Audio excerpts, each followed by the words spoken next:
The first stone struck the carriage window with a sharp crack, a spiderweb of fractures obscuring the view of the rain-lashed London street. Inside, 7-year-old Arthur Winthrop flinched, pressing his face deeper into the worn wool of his mother's coat. The scent of lavender and, faintly beneath it, the smell of her fear, was the only anchor in his upended world. "Pay it no mind, my darling," Eliza Winthrop whispered, her voice a strained melody against the dissonant roar of the mob outside. "They are misinformed." Her arms tightened around him, a frail fortress against the hatred hurled by the very city that had once celebrated her beauty. Another stone thudded against the door. The coachman shouted, and the horses surged forward, leaving the cacophony behind, but carrying the chilling silence of their exile within the plush confines of the carriage. Arthur watched the grand houses of Mayfair blur past, their golden windows offering no warmth, their closed doors a final, definitive verdict. He didn't understand the words the crowd had screamed, adulteress, harlot, shame, but he understood the malice in their tones. He understood that the world, in the space of a single morning, had turned irrevocably cold. His father, Alistair Winthrop, the man whose laughter used to shake the crystal chandeliers in their ballroom, had not been there to see them off. He had simply handed Eliza a small purse of coins and a sheaf of legal papers in his oak-paneled study, his face a mask of cold contempt. Arthur had been hiding behind the velvet drapes, unseen. "The boy stays," Alistair had said, his voice devoid of its familiar boom, flat and legalistic. "A Winthrop does not belong in the gutter. You, however, have forfeited all claim to this family, to this name, and to this house. Take your indiscretions and go." Eliza had not cried. She had stood tall, her spine straight despite the tremor in her hands. "You know it is a lie, Alistair. You know I have never been unfaithful. This is her doing. She has poisoned you against me." "Lady Cynthia," Alistair corrected icily, referring to the formidable, razor-sharp socialite who had recently captivated London, and his attention, "has shown me what a wife of true stature and ambition can be. You were always just a pretty little sparrow, Eliza. It is time for an eagle to take the perch. Now get out." The memory faded as the carriage rolled to a stop not in the gutter, but at a modest coaching inn on the outskirts of the city. It was a temporary purgatory between the heaven of her old life and the hell of her new one. The purse of coins, once jingling with promise, felt frighteningly light in Eliza's hand. "Where are we, Mama?" Arthur asked, his small voice echoing in the vast, damp silence of their inn room.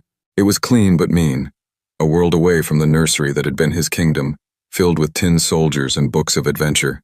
"An adventure, my love," Eliza said, forcing a brightness into her voice that didn't reach her eyes. "A grand adventure just for us." She unfolded a map of England on the small table, her finger tracing a route north. "We are going to find my family, my brother. He will help us." But the hope in her eyes was a fragile thing. Her family, minor Cumbrian gentry, had disapproved of her marriage to the flashy industrialist Alistair Winthrop. They had warned her his world was too gilded, too brutal for their gentle daughter. She had not spoken to her brother Edward in years. The last she'd heard, he was struggling to maintain their small ancestral estate, Penworth Hall.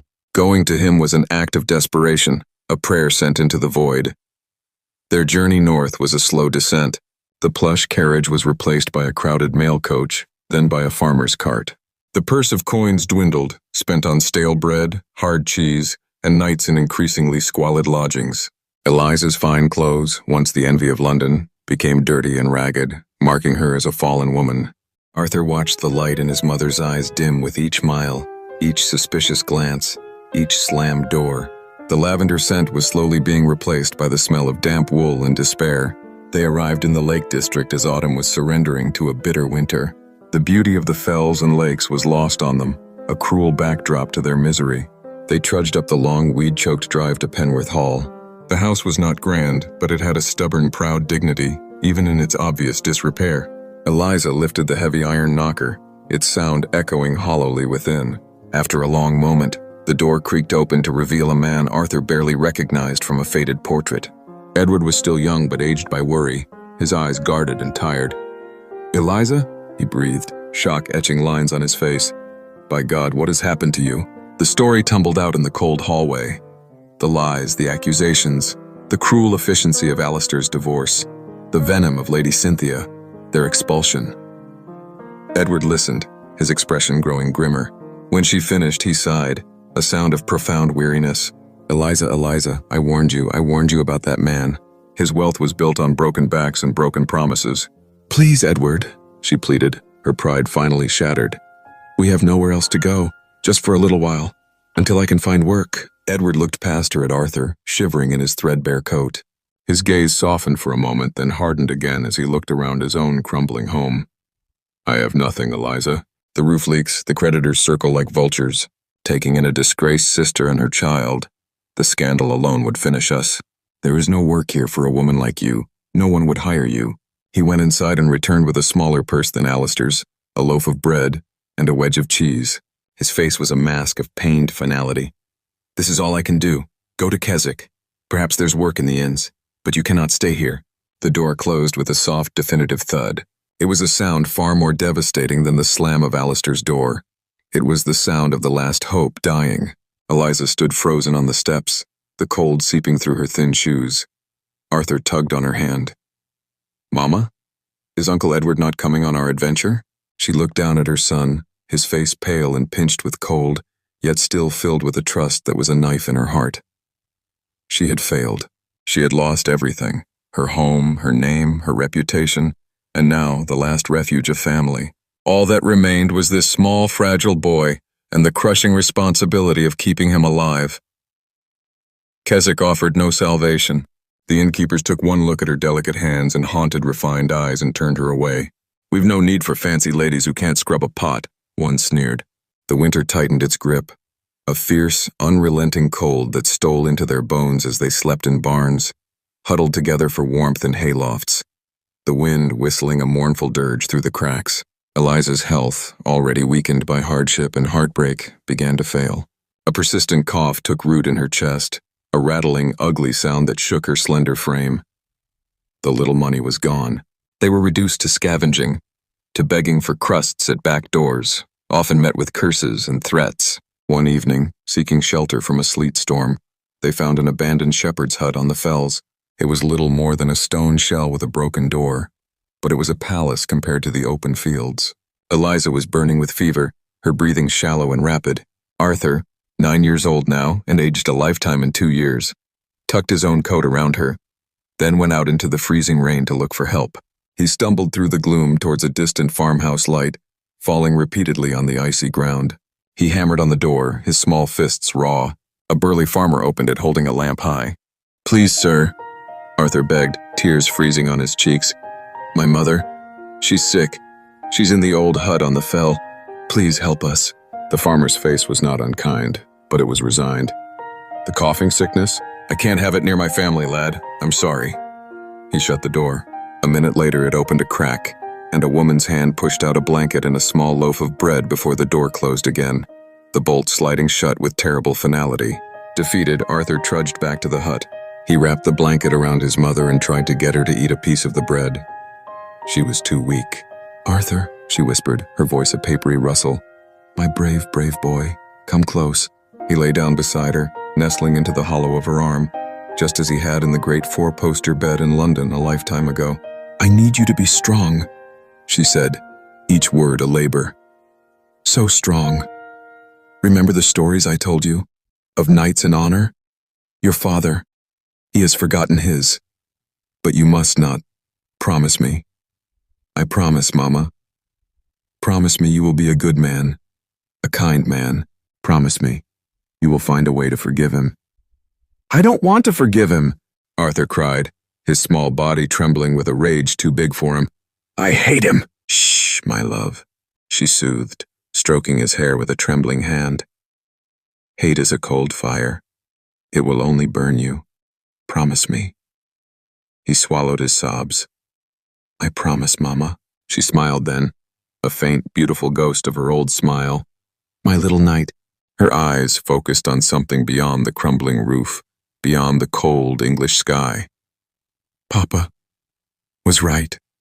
A gilded cage is still a cage. I was just a sparrow. Her hand went still in his hair. Her breathing stopped. The only sound left was the relentless wind, mourning the passing of Eliza Winthrop, who had loved too trustingly and been broken for it. Arthur held her all through the long, frozen night, until the morning light revealed the terrible, peaceful stillness of her face. The farmer, guilt-stricken, found them the next day. He arranged for a pauper's burial in a forgotten churchyard. There was no service, no headstone. Arthur, now utterly alone in the world, was taken to a bleak workhouse in Carlisle. The kind farmer tried to protest, but the law was the law. Arthur was an orphan, a ward of the parish. The workhouse was a universe of grey gruel, hard labor, and brutal discipline. The other boys, hardened by a lifetime of poverty, preyed on the quiet, well-spoken newcomer.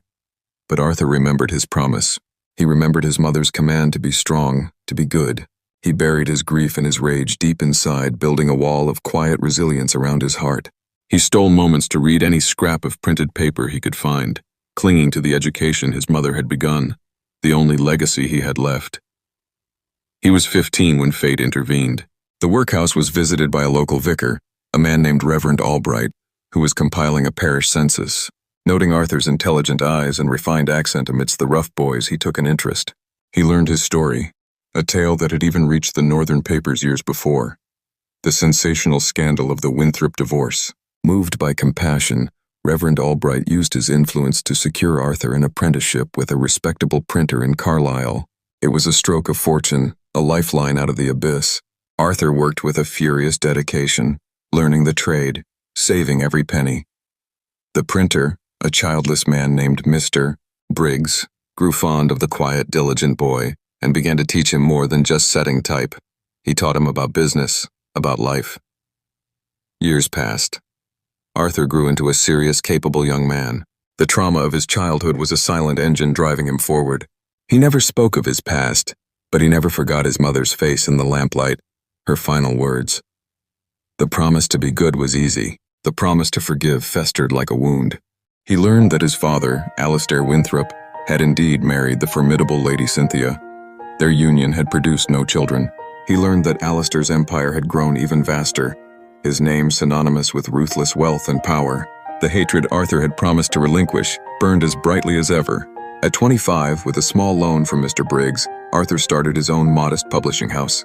He had a natural acumen, a fierce work ethic, and a deep-seated desire to build something that was entirely his own, something no one could ever take away. He specialized in printing beautiful editions of poetry and classic literature, a quiet tribute to the mother who had read him those same stories in a happier time. His business grew, slowly but steadily. He remained a solitary figure, polite but distant, his heart still locked away in that cold shepherd's hut. He took long walks in the countryside, and on one of these walks he found himself near the churchyard where his mother was buried. With his earnings, he had commissioned a simple, elegant headstone of Lakeland slate. He had it placed on the unmarked grave. It read simply, "Eliza, beloved mother, a gentle spirit wronged, the sparrow finds a home." He visited often, tending the plot, speaking to her silently of his life, his struggles, his small victories. It was his only confession booth. One rain-swept afternoon, a decade after setting up his business, he was visiting the grave. He was a successful man now, respected in Carlisle, though still an enigma to his neighbors.